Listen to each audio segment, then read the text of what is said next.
everybody, welcome, it's Eithne. Welcome to, if you've never been here before, or welcome back if you have.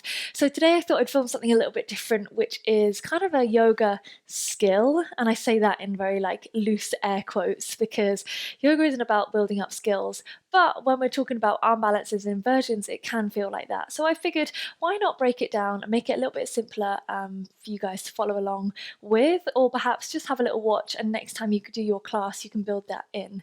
So we'll go over Bakasana, or your crow pose, or I think it's called Kakasana. Anyway, Bakasana, Kakasana, pretty sure it's Kakasana, but everybody calls it Bakasana. We digress. Now, when we first start learning arm balances, obviously, with anything, you have to build up slowly. So you need to build up this strength and build up the different variations, I guess, as time goes on. So we're not jumping straight in to a one-legged crow pose. We're going to build up on the different stages. So for me personally, I would say stage one is to take your knees a little bit wider. So almost we're balancing onto the outside edge of the elbows with the inside edge of your thigh. You're going to spread your fingers wide, grip the floor, so fingertips are vital in literally every single, or your fingers are vital in every single arm balance you do, as they stop your weight from going too far forwards.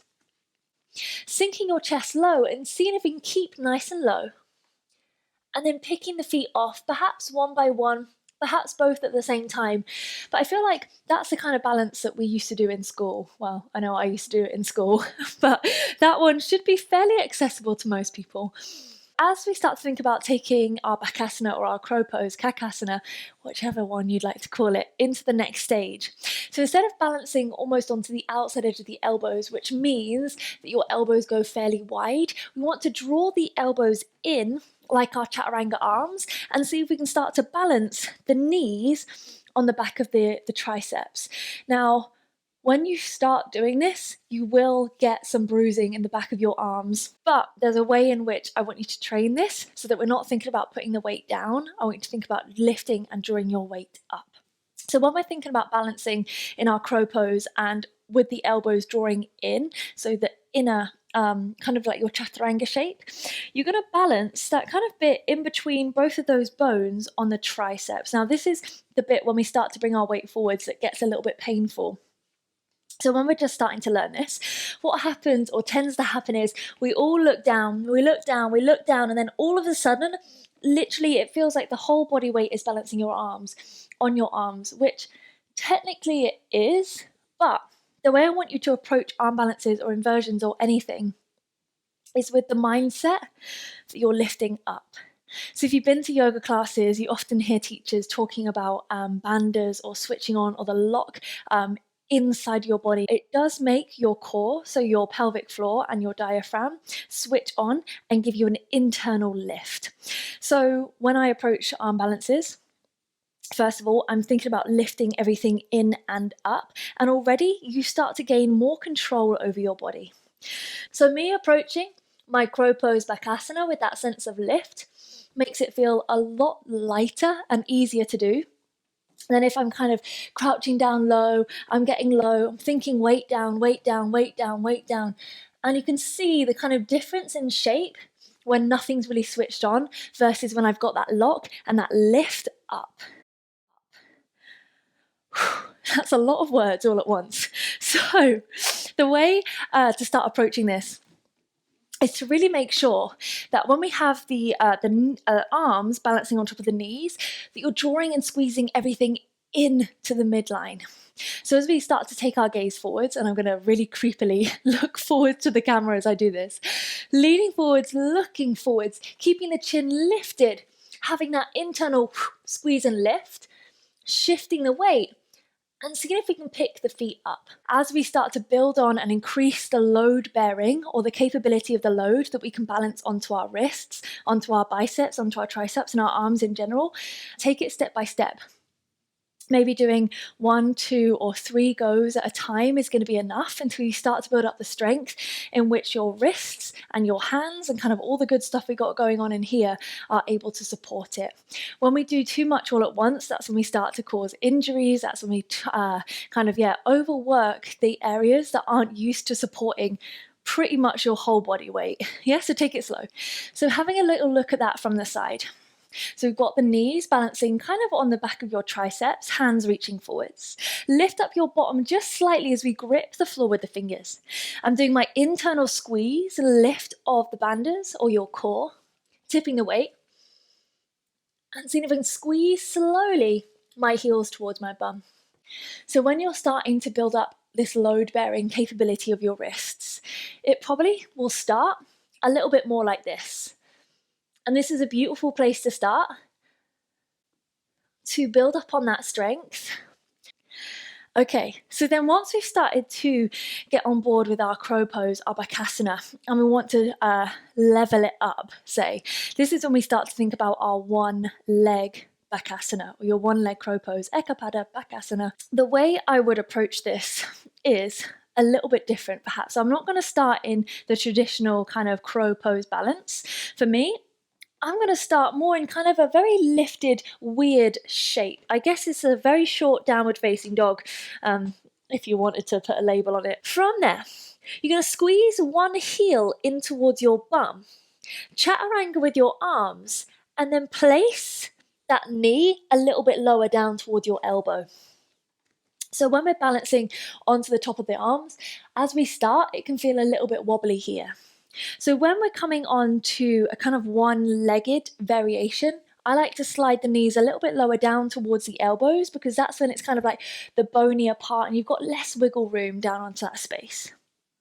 So again, we squeeze the heel towards the bum. Now this bit is vital because it's going to keep the right shape in your knee to be able to balance. As soon as that knee starts to open and then your kneecap kind of slides back in, you don't have the balancing capabilities in between the thigh bone and the two shin bones. We're going to squeeze the heel towards your bum so you've got the right space in the joint to balance. And then we place it a little bit lower down. Bend the elbows backwards, use your fingertips, and then the other knee, we're going to try and float it off in towards the chest. Now, I'm not saying that this is going to happen the first time. It did not happen the first time I was trying to learn this balance. So, if you have a little stumble, if you have a little wobble, don't worry about it. Get yourself back up and try again. So I'm going to show you on the other side so you can see what that hovering leg is going to do. Hands down. I'm already squeezing my heel in towards my bum, so my knee is prepared. Bend the elbows, land that knee a little bit further down. Now from here, this is the vital part. I want you to keep looking forwards, finding that internal lift in and up, and then seeing if we can hover that other knee in towards your chest. And breathe. Once you kind of get comfortable there, the next stage is to try and see if we can extend that hovering leg backwards. Now again, as we're starting to build up and we're starting to increase the kind of load-bearing capability of the wrist and then onto one knee, so obviously you've got more weight into one side, into one arm. Again, take it slow. Once or twice in a yoga class is enough. Don't kill yourself over it. You've got plenty of time to learn these things, okay? I'm going to do my right knee on my right arm. Squeeze the heel towards my bum. Place lightly that knee a little bit further down onto the arm, hovering the left foot. Keep drawing the chest forwards and pointing that left leg away. Now this is when it starts to get a little bit terrifying because your gaze is literally down to the ground. So use the fingertips, feel that in and up sensation. Once you kind of can get comfortable there and you can do it on one side, do it on the other, then we can bring it into kind of a flow. So if you've been to class and the teacher says, right leg high, right knee to right tricep, hold for 3 counts. Instead of doing your Kundinyasana B variation, you could bring in your Ekapada Bakasana variation, so your one-legged crow pose. And the way that I would approach that is the same kind of way, but obviously we're starting in a down dog. So I'm going to show you on the left side. So left leg high. Squeeze the heel in towards your bum. So you've already got that kind of flexion of the knee happening. I'm going to drop the knee onto the tricep. And then it's trusting to tip that weight forwards. Sliding the right leg in. Switching on the glutes. And hovering that right leg high. Good. Lightly step it back. And lift the left leg up. Easy, right? But I promise you the first couple of times it doesn't happen. So the way, well, it definitely didn't happen for me, it might do for you.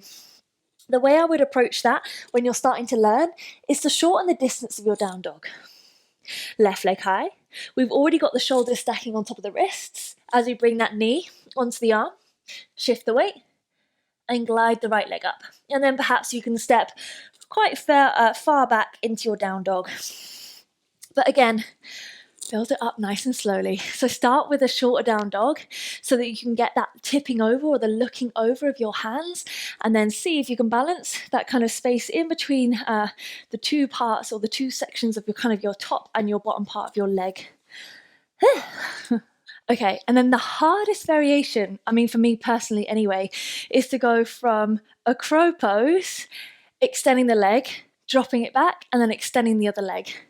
But we'll do it. So you come into a regular crow pose. Now, when the knees are a little bit higher up on the arms, obviously, I mean, me personally, I definitely find it harder to balance. So the way that I combat that is switch on even more. So instead of just thinking the banders are lifting, I'm really gonna draw the lat muscles down the side of the body. So I've got kind of all the support into the front of the chest to keep stable while my upper body holds, my lower body can do all the switcheroonies. So Bakasana crow pose.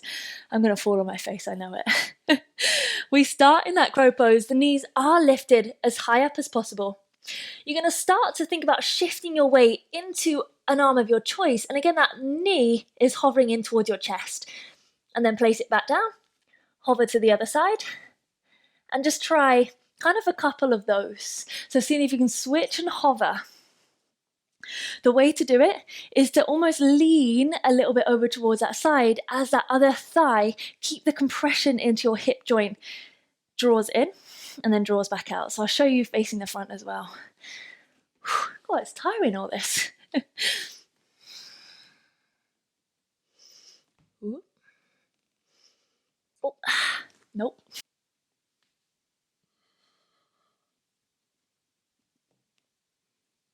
Once you get comfortable there, that's when you can see if we can start to extend the leg and come back into your regular crow pose. Extend the leg and come back in. I'm just going to try it one more time. So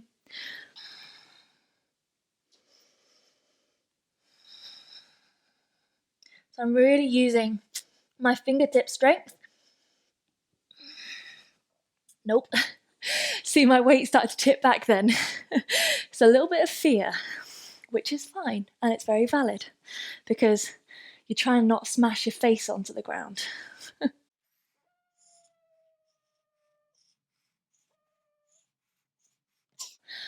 we go. I don't know if you could see the look of concentration on my face, but just know it takes a while. Even I'm still trying to improve that in my practice. And again, take it slow, build it up slowly. There's no need to rush into any of these variations. I would say when you can comfortably breathe, well, this goes for any yoga. When you can comfortably breathe in a posture, you're then ready to take it to like the next stage. So that final one, I can't talk while I'm doing it. Therefore, I think I still need to improve and work on that kind of switching variation over.